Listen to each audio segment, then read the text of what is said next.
Hello. I'm so glad Fiora's alive. I kept regretting that we never got to cook together. I thought I'd never get the chance. It's like a dream. Hello. Life is such a precious thing. You can do anything. It's never too late to start over. I'm gonna do exactly what I want so I don't have any regrets. I'll start by cooking with Fiora. Lady, you're a bit slow on the upkeep. Next thing you'll be asking us if his Macon is still there and what Dixon is up to these days. And maybe, just maybe, you should go to Colony 6. I heard it's still standing and no Mechon attack ever happened. On that slow intro, hey everyone, welcome back to Xenoblade Chronicles. In the last episode, we discussed and went over unused audio and further delved into little tidbits about this game, which is always therapeutic and good. This episode is going to be anything but. First of all though, here we are back in Colony 9, and here's something that we haven't done before. One of, in my opinion, the hardest side quest in Colony 9 to do is now upon us. Well, let's get to it. Whoa! You're huge! I got something I need to ask you. You'll lie probably as usual. What's up this time? I need to be the one to ask. Always a helpful one you are. Like a big friendly animal and equally stupid. Hey, come on kid. Enough the banter, alright? Fine, if you say so. I want you to get me the friendship tokens. Think you might need to ask someone by the name of Rex, you know. I collect them like bottle caps. Friendship tokens? What are they? What? You've never heard of them? Everyone in Colony 9 knows them. Sickles, lizard moon jewels, and... Butted clubs. Now I remember. I'm old. I collect them when I was little. I knew it. So you do know about them. Of course. You collect them and share them with your friends like Pokemon cards. They say it means to be friends forever. It gives you this sense of, what's the word? Camaraderie. That's not how you say it right, but oh well. I collected them with Show. Yeah, they're the ones. Can you get them for me? I want us three to be the best friends. I knew you were the guy for the job. Sickles, lizard moons, jewels, and bunch of clubs. Shouldn't problem for a big guy like you. No sweat, we'll be done for you, you know it.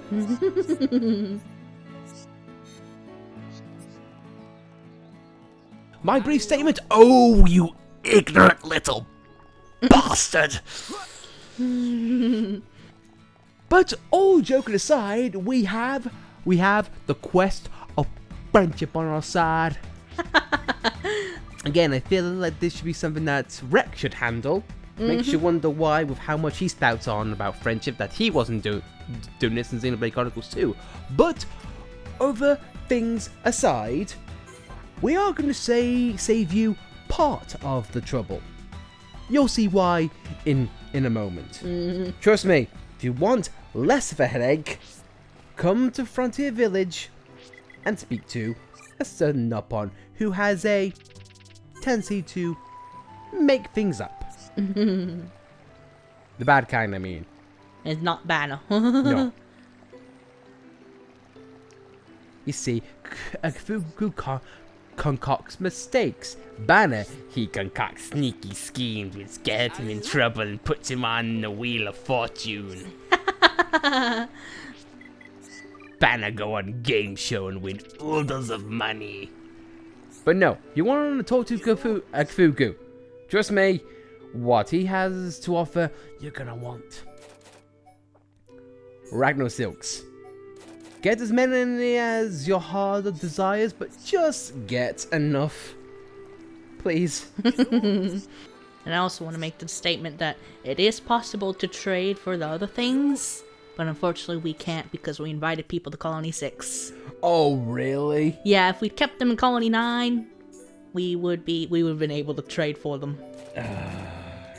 Like Peppino, for instance, if he stayed in Colony 9, we would be able to get something else. Joy! As well as Rosemary.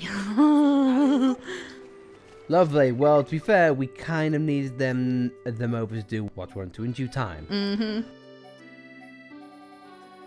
But that's not the point of why we're here. Now, for those who haven't played the game yet, first of all, can we just go back to Colony 6 for a brief moment, Alice, if I may ask? Mm-hmm. It's finally time. There's been a guy who's been waiting for ages. I think it's time we finally paid attention to him. I know his name is Dulland, but I want to call him Dullard. Well, ever since Mechonis Capital happened, it's finally time. Dulland, what's up? I've been looking for you. I'm glad I found you. You passed me many times, but I'm gonna ignore that. I'm taking care of the Hyentis who fled to the refugee camp. Even though I'm in Colony 6 right now. However, we have cause for concern. There are not enough provisions to go around. That's a bit of a pain. But we don't need you to find more provisions for us. Well, not really. We need you to get back the stock we stored in Tephra Cave. We stored it in a warehouse, but I've lost the key. I tried going along the route that opened up when the Baronos moved. That used to be the main path. But now the place is crawling with powerful monsters. I barely made it out of my life. So I'm asking you, won't you help with the refugees? Find the key and bring me in the food from the warehouse to the camp. Just what I thought. I knew you wouldn't let them starve. I think I lost the key in a trader's stopover. That's where I was attacked. The door to the warehouse is behind Villa Lake. Everyone is counting on you. We shall do it, good sir, and make good on promise. Now, for me, this was a bit of a weird one. And again, this is going back to kind of a crossover between our first and second playthroughs. When we first got to this portion of the game, as in like as soon as Macon and his coffin finished up, we thought, you know what? Yeah, sure, that's Tephra Cave. You know, sure, it's not that bad. We'll do it. We'll go for it. But things have changed, and we found out at the hard way. See now. Put yourself in a position, if you will. You know, you like to go and face battles head on and not worry about stats or debuffs or anything like that. Just pure, raw strength and power.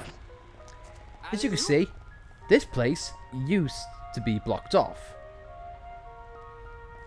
And we've had stories on saying that this path was previously open from previous NPCs. But now it's open. And as soon as you enter, yeah! Imagine we were like level 75s by the time this turned up. This threw us for a loop. But there are ways in which you can get around this. As mentioned, we have already got the drops from these guys. What you can do from the lessons we learned from Gurugu and Batu Batu, these guys are audio. You can simply walk past them.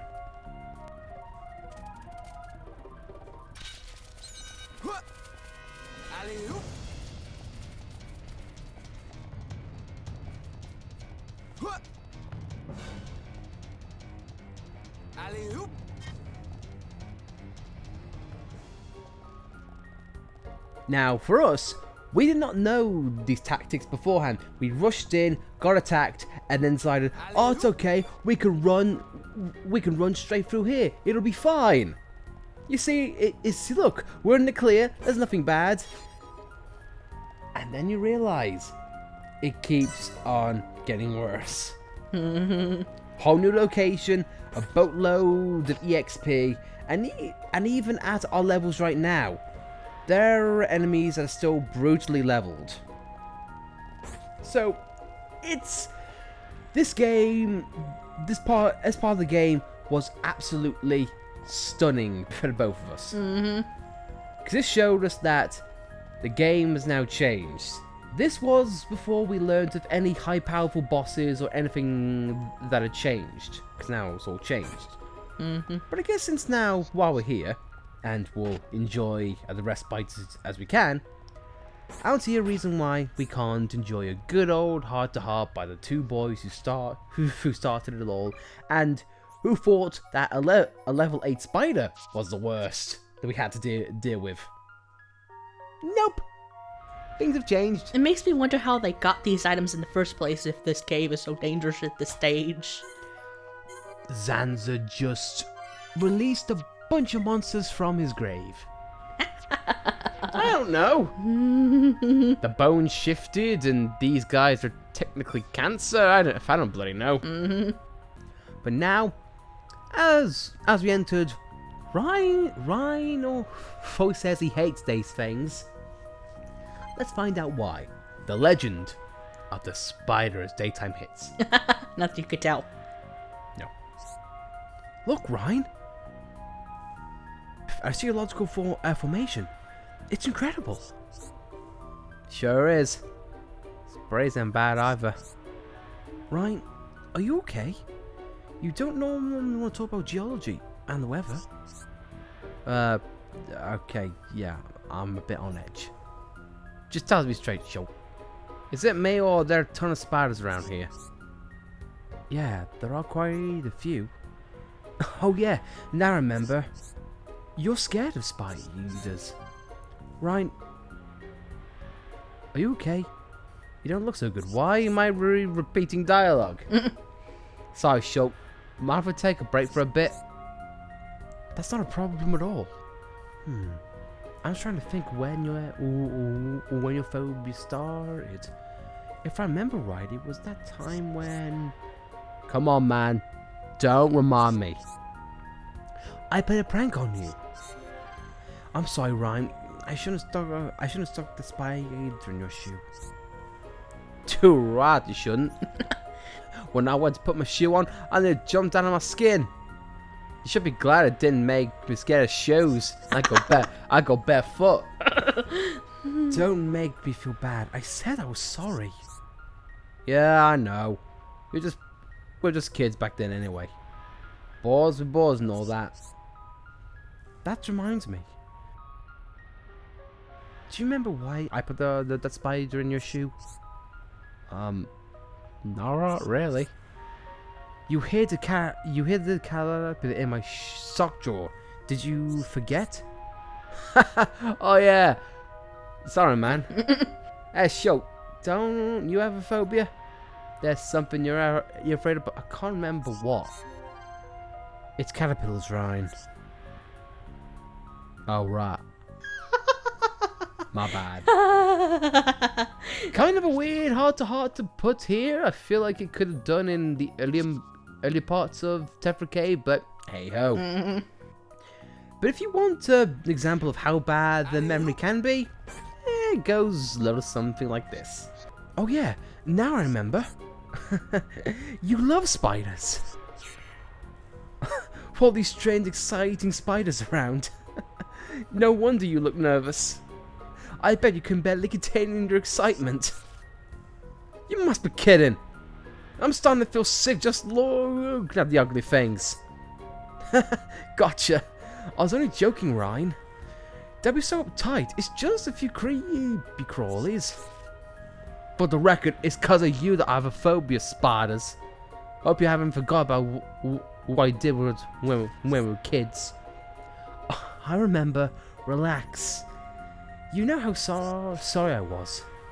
Shouldn't have done it in the first place, man. Why the hell did you ever go to stick a spider in my shoe? You were bugging me. You put a caterpillar in from a drawer, remember? Really? I still remember. I might have, but who knows? See, you're the bad guy here. Why did you do it, Ryan? I don't know. Nah, I can't remember. Well, that's the end of that. Both of us have awful memories. Guess we're two peas from the same pod. I hate you. The lizards which we faced before have now grown a lot stronger. Now, I can't really say that there's anything noteworthy about these things except for one particular detail. These guys like to launch you. Blow you down. My advice, if you are playing as any character, keep to the rightmost wall. Because if you stray off to the edge, guess what? They'll knock you back and you'll go bye-bye. End of story. And you know the worst part is, or for the spiders you pass and the other fights beforehand, you'll have to take them on all over again. Yep, so just stay away from the edge and just get lucky with the drops, because otherwise, not gonna end well.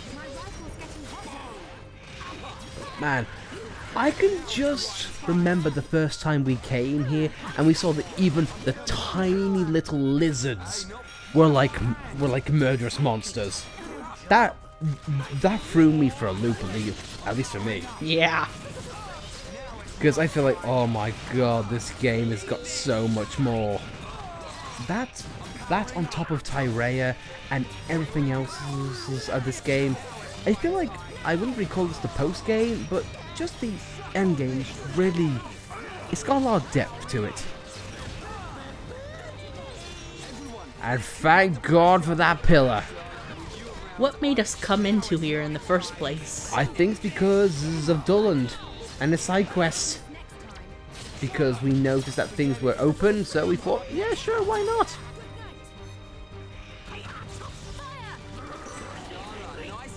And he drops a golden chest. Thanks, dude. And we get a Vang for our troubles, so we'll quickly knock him out and make ourselves scarce.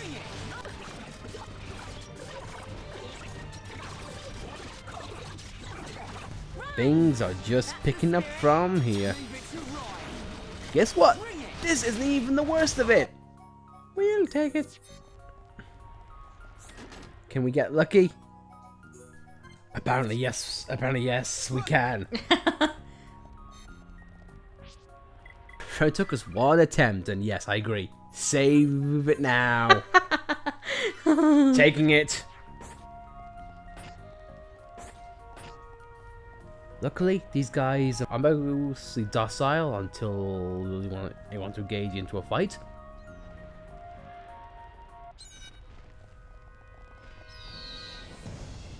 Goddamn Vangs! On the narrow pathway, no. Nope. We'll be right back until we can get the stuff. Or he could get stuck on the platform, that also works too.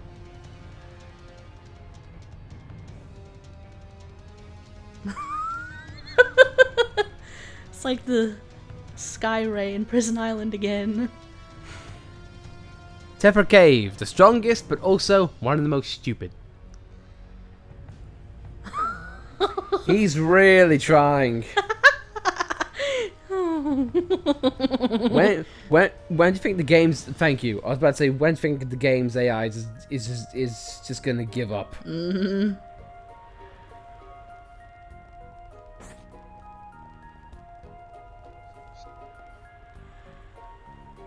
Yeah, because the Vang attracted him. Well, now I guess we gotta take it low and slow. And Ryan's good at being slow. In more ways than one. Who would have thought Batu Batu was preparing us for this? Yep, you know what? Batu Batu is one of the game's most illustrious teachers.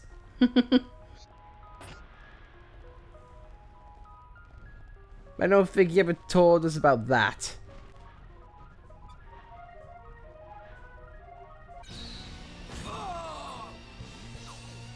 This, for all intents purposes, is musical fanfare. 300,000 HP. This guy is a status buff, if you couldn't tell. But first of all, Camaraderie 7, which is his stand art. Just like the lizards, this guy likes to knock you off. And he can knock you off 3 times with that move, so be on guard. Yeah, that's why I'm sticking to the side. A smart thing to do. He can also attract the quad wings around him and apparently phase through the floor. Next up is Binding Noise, which can bind you, which you would probably guess. Next is Noise of Despair, which causes pierce and also paralysis. Winged Awakening, which can awaken him and send him crazed. And lastly is Double Peck, which can make you bleed. Essentially, he likes to lock you in place, make you weak, and then and if that doesn't work, he'll simply send you off and send you to bye-bye. Yeah, and if you're bound in place, you have no choice but to get knocked off. Yes. Now something that you can use, and something that I would recommend, is using Ryan's Anchor Chain for that particular situation. But since Anchor Chain can be hit and miss, it's never a guarantee, but the coverage might be helpful. But as you can probably tell, we're not doing half bad with him. Even though Ryan's missing a lot. Nope, but Ryan is acting as the magnet for the hits. And at some point, that's what you really need.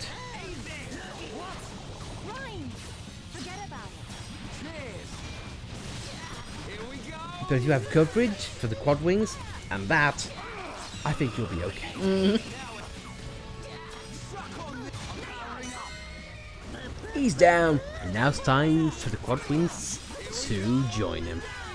With their demon eyes and their funky dance moves.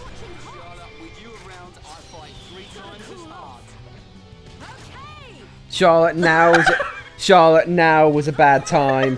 For the love of Christ. Oh, look, my friends. Oh, my friend's asleep and being attacked. Well, time to take a load off. Charlotte, not now. Not now.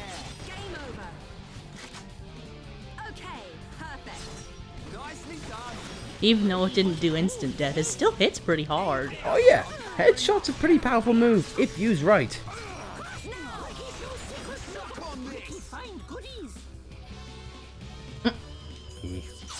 We don't need them, but we'll take them. And I'll take his goods along with him. But we'll also take that guy's stuff as well. Yay! Shug's most useless art ever. In case you need to know, the odd books he drops are Drive Boost, Battle Soul, Sneaky, and Summon Aqua. The hard times keep coming, baby. Yep. We're level 1989, and yet we're still in the red. But it is the same plan as ever. Simply walk forward, don't rush, and you'll be fine. And try to avoid that Brog, because he uses his eyesight. Yep. So now you've got to decide. This is when a bit of Metal Gear Solid takes place, because what you need to do, as you narrowly avoid that collectible and cause people with OCD to cringe, you can either sneak past the Brog by hugging either wall and hoping that his eyesight isn't amongst you. Who knows? I guess Ryan is now Snake, and Ryan just is a man that suppresses his fear of spiders. Yeah, this is the ultimate challenge for him. I'm facing my fears, baby. Ron is becoming a man again. He went from a boy to a man to a boy again, and now he's a man. Don't ask me what that changes, like, physical wise. I wouldn't know. But everything's all good now. Now we move back to our next challenge. The Fossil Bunnets and the Fascia Bunnets. He spotted me from up there. Yep. These guys' eyesight is pretty bad. But they are pretty quick, but they are one of the last enemies that we need to kill. Luckily though, they don't like to be a kindred system, so be thankful of that. But as you can probably see, they're high leveled and pretty quick, but they don't have the most regarding HP. So glass cannons, if I mean to be frank. I feel like bonnets are like that in a nutshell. Yep. And they are one of the reasons why I love Tephra Cave so much in this sense is because it gave us a headache during our first playthrough. But I feel like it's a testing ground to utilize everything that you've learned, not just combat-wise, but just exploring the environment and using everything to your advantage. Whether it's stealth mechanics, facing off against different enemy types and their strengths and weaknesses, and capitalizing on them, to a lot more. I love it.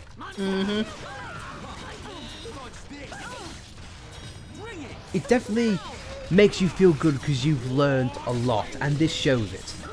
Especially since it's in a place which you've already been to. Create a nice sense of scale, I think. It's like, man, when we were last here, we were battling the Spider Queen at level 8. And now look at us. We've come a long way. They grew up so fast. Like I said, Ron has become a man.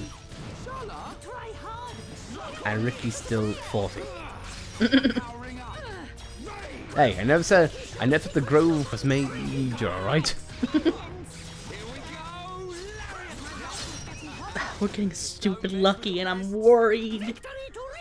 I don't mind. I'll take it. I'll take it.